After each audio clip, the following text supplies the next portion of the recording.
পড়ছিলাম প্রণয়ের রূপকথা, কলমে ফাতেমা তুজ, পর্ব সংখ্যা 61। খুব বেশি ভুক্ত হলো না কনাকে। দুদিনেই ওর জ্বর নেমে গেল। আর তারপর দুদিনে একদম সুস্থ সবল আগের কণা হয়ে গেল। এই কদিনে বাড়ির সকলের ব্যস্ততা বেড়েছে। এসেছে একটি ভালো খবরও। সেটি হলো আবিরের বিয়ে। হেরার পরিবার থেকে আর আপত্তি নেই বলে জানানো হয়েছে। তবে রাত্রির সাথে আবিরের সম্পর্কটা আগের মতোই আছে। ভাই রেগে আছে, সেটা বুঝেও রাত্রির সাহসে কুলোয়নি। আজ দীপ্রর কথাতে ও এসেছে ভাইয়ের কাছে। আবির তখন সব হিসাব মেলাতে ব্যস্ত। আসবো ভাইয়া। আবিরের কাজ থেমে গেল। জবাব দিল না। রাত্রি অপেক্ষাও করল না। কেন করবে? এই ভাইয়ের সাথে এত বছরের পথ চলা। জীবনে কখনোই তো অনুমতির প্রয়োজন পড়েনি। আজ নেহাতি অনুমতি চেয়েছে। এক ভুল করে ফেলেছিল বলে। তবে অনুমতি না দিলে ওকে ঘরে প্রবেশ করবে না? না, সেটা হতেই পারে না। রাত্রি প্রবেশ করল একদম অস্বস্তিহীনভাবে। আবির দাঁড়াতেই রাত্রি এবার ঠোঁট কামড়ে বলল, ভুল করেছি। ভেবেছিলাম ক্ষমা চাইব, কিন্তু না, ক্ষমা চাওয়ার প্রশ্নই আসে না। তুমি কে যার থেকে ক্ষমা চাইতে হবে আমার? আমি ছোট, ভুল তো আমিই করব। সংশোধন করে দেওয়ার দায়িত্ব কার? কার উচিত আগে কথা বলার? আমাকেই কেন আসতে হবে? এগো তোমার বেশি হয়ে গেছে নাকি? সব সময় এমন করবে? দুদিন পর আমি যখন অন্যের বাড়ি চলে যাব, তখন ঠিকই টের পাবে। শেষ বাক্যটা বলতে গিয়ে রাতের গলা ধরে এলো। সত্যিই তো, আর কিছুদিন, তারপরও চলে যাবে। চলে যাবে অন্যের বাড়ি। সবটা কেমন স্বপ্নের মতো। যেখানে বেড়ে ওঠা, যাদের সাথে এত বছরের পথ চলা, তাদের রেখেও চলে যাবে। হুট করে রাত্রের কান্না পেল খুব। ও ভাঙা গলায় ডাকলো, ভাইয়া। আবিরের হৃদয়ের পাথর নেমেছে আগেই। ও নিজেও ভাবছিল বিষয়টা ঠিক করবে, কিন্তু কেন যেন হয়ে উঠছিল না। রাতের কথা শুনে ওর বুকের ভেতর একটা তপ্ত বাতাস নেমে এলো। নিজেকে কঠোর দেখানোর প্রয়াস করে বলল, যাবি তো ভালো, তুই নিজেই তো যাওয়ার জন্য মরিয়া। এখন কেন ঢং করছিস? আমি না যেতে চাইলে আমাকে রেখে দেবে তোমরা? মাথা নষ্ট নাকি পেট খারাপ? তোকে কেন রাখবো? কম জ্বালাতন তো করিসনি। রাখবো না তোকে। আমি তো বিয়েই করব। আমি বউ পাবো, আমার মা বাবা পাবে একটা মেয়ে। তোকে কি মনে রাখবে? বাহ, বেশ ভালো। রাখতে হবে না মানে? গেলাম আমি, বলে হুড়মুড় করে চলে গেল রাত্রি। ও বুঝেছে আবিরের কথাগুলো সিরিয়াস না, তবুও কেন যেন মানতে কষ্ট হচ্ছে। রাত্রি চলে যেতেই আবিরের বুক ভেদ করে একটি নিঃশ্বাস নেমে এলো। হাহাকার জমলো। সত্যিই তো, আর মাত্র কিছুদিন, তারপর চলে যাবে রাত্রি। চাইলেও আর সবটা আগের মতো করতে পারবে না। এখনকার মতো এই বাড়িতে যখন তখন আসতেও পারবে না। আচ্ছা, ওর প্রস্থানের কথা চিন্তা করেই আবিরের বুকটা কেমন করছে। আর রাত্রি চলে যাচ্ছে, ওর কষ্টটা তবে কেমন বেশি। রাত্রের বিষয়টি ভাবতে গিয়ে হেরাকে স্মরণ হলো ওর। হেরাও তো এত বছরের সম্পর্ক পথ চলা ফেলে ওর নিকট উপস্থিত হবে। ওর অনুভূতি বা কেমন? ভাবনাটি ভাবতে গিয়ে মেয়েটিকে খুব স্মরণ হচ্ছে। ও আর অপেক্ষা করলো না, তৎক্ষণাৎ কল করলো হেরার নাম্বারে। খানিক বাদে রিসিভ হলো। একটি মিষ্টি কণ্ঠ ভেসে আসতেই পেছনের কথা ভুলে গিয়ে আবির বলল, এই কণ্ঠের মালিক কবে আমার ঘরে উপস্থিত হবে?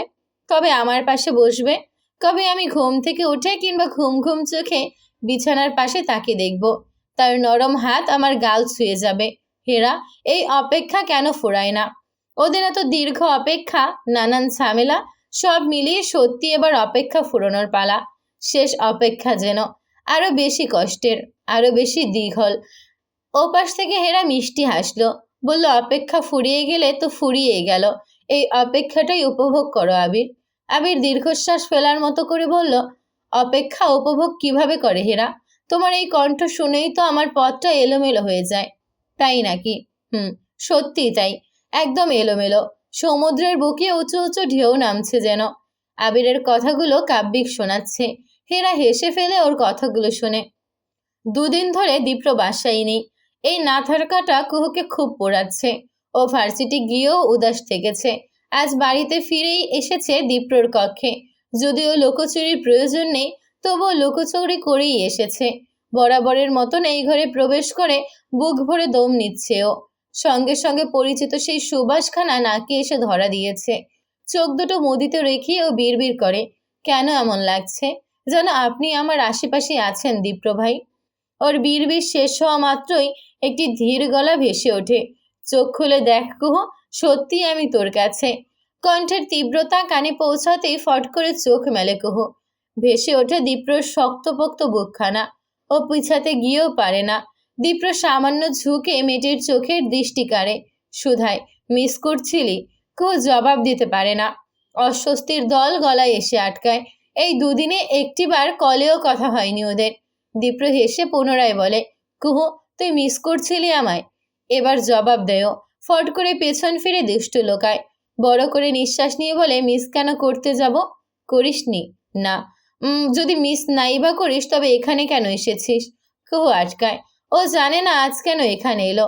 আর এলোতে এলো, আজ ওই দীপ্র ভাইকে ফিরতে হলো। আর কুহু ধরাও পড়ল। এভাবেই কুহুর সবকিছুতে সন্ধ্যা নামে। ও দীর্ঘশ্বাস ফেলে। দীপ্র কাবাড খুলে তোয়ালে নেয়। তারপর চলে যায় শাওয়ার নিতে। মাত্রই ফিরেছিল। অন্য দিকটাই ছিল। তখনই চুপিসারে কুহুকে কক্ষে প্রবেশ করতে দেখে। দীপ্ত আড়াল থেকে দেখতে চাইছিল কুহু কি করে, কিন্তু ঘরে প্রবেশ করেই মেয়েটি যখন চোখে দুটো বন্ধ করলো, তখনই মনে হলো সামনে আসা যাক।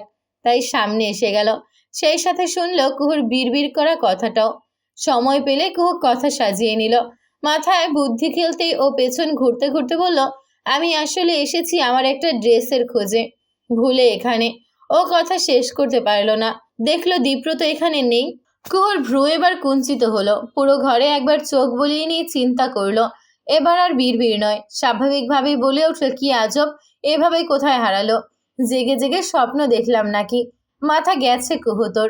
বলতে বলতে বাথরুমের দরজা খোলার শব্দ হলো। ভেতর থেকে দীপ্র বলল, কুহু, আছি সেখানে? কুহু আবারও চমকায়। বুকের ভেতর থুথু দেয়। দীপ্র আবারও ডাকে, কুহু। কুহুর বিশ্বাস হয় সে ভুল দেখেনি। দীপ্র ভাই আগেও উপস্থিত ছিলেন, তবে কখন বাথরুমের দিকে গেলেন কে জানে। কুহু ছোট্ট করে নিঃশ্বাস ফেলে। জি বলেন। কাবার্ড খুলে তোয়ালে নিয়ে আয় তো। তোয়ালে কেন? আপনি গোসল করতে গিয়েছেন তোয়ালে না নিয়েই নাকি? নিয়েছি। এটা পরে গিয়ে ভিজে গিয়েছে। তাহলে নিজে এসে নিয়ে যান। সেটা সম্ভব নয় বলেই তো তোকে বলেছি। কুহু আর কথা বাড়ায় না। শুধায়ও না কেন সম্ভব নয়। এই লোককে দিয়ে বিশ্বাস নেই। শেষে কি না কি বলে ফেলে। ও কাবার্ড খুলে তোয়ালে বের করে নিয়ে আসে বাথরুমের কাছে। এনেছি। ওকে, গুড গার্ল বলে বাথরুমের দরজা কিছুটা খোলে। কুহু তোয়ালে বাড়িয়ে ধরে। আর সঙ্গে সঙ্গে হ্যাচকা টানে মেয়েটিকে ভেতরে নিয়ে যায় দীপ্র।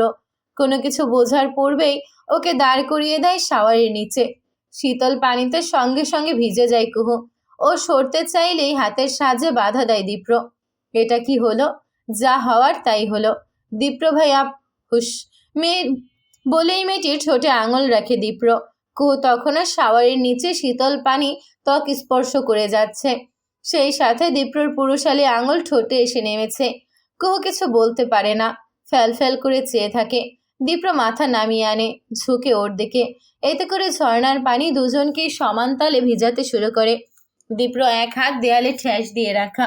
দুজনের দূরত্ব নেমে এসেছে। পুরুষালী কণ্ঠটা বলে ওঠে, হুস, দীপ্র ভাই, কলমি দীপ্র, কোনো ভাইটাই নয়, অনলি দীপ্র। বুঝেছিস? একে তো দীপ্র এত কাছে, তার উপর শীতল পানির ছোঁয়া। কুহু কাঁপছে এমনিতেই।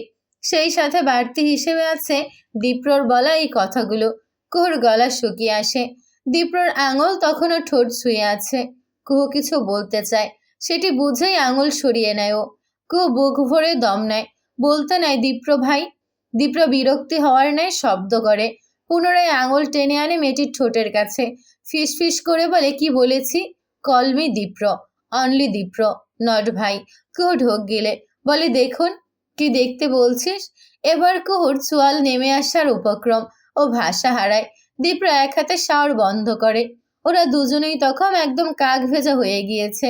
কুহু মাত্রই খেয়াল করে দীপ্রর বুক খালি। শার্ট নেই। জিম করা পেটানো বুক বাহ। সিনেমার হিরোদের অনুরূপ। এই প্রথম কুহু এভাবে বেহায়ার মতো চেয়ে থাকে। দীপ্র খেয়াল করে ঠান্ডায় মেয়েটির শরীরে কম্পন ধরেছে। ও ফোঁস করে দম ফেলে বলে, কাঁপছিস? চেঞ্জ করতে হবে। আমি ড্রেস এনে দিচ্ছি। ধ্যান ফিরে কুহুর। ও দ্রুত চোখ সরায়। সত্যি এবার খুব ঠান্ডা লাগছে। কুহু বলে, আমি রুমে যাচ্ছি। এভাবে কেউ দেখলে? সত্যিই তো, এভাবে কেউ দেখলে তখন কুহু কি বলবে? ও ভেবে পায় না। দীপ্র আবারও বলল, ওয়েট কর, আমি যাচ্ছি। এই বলে ও যখন বের হতে নিল, কুহু তখন আটকালো। আমি বের হয়ে যাই। এটাই ভালো হবে। আপনি থাকুন। দীপ্রকে আর সুযোগ না দিয়েই বেরিয়ে পড়লো, পুরো ভেজা শরীর। দীপ্র দরজা খুলে বলল, তোয়ালে নিয়ে যা। কিন্তু কুহু আর কিছুই শুনলো না। ও তৎক্ষণাৎ দরজার কাছে এসে উকি দিল। কেউ নেই দেখে ও দ্রুত পা বাড়ালো নিজের ঘরের দিকে।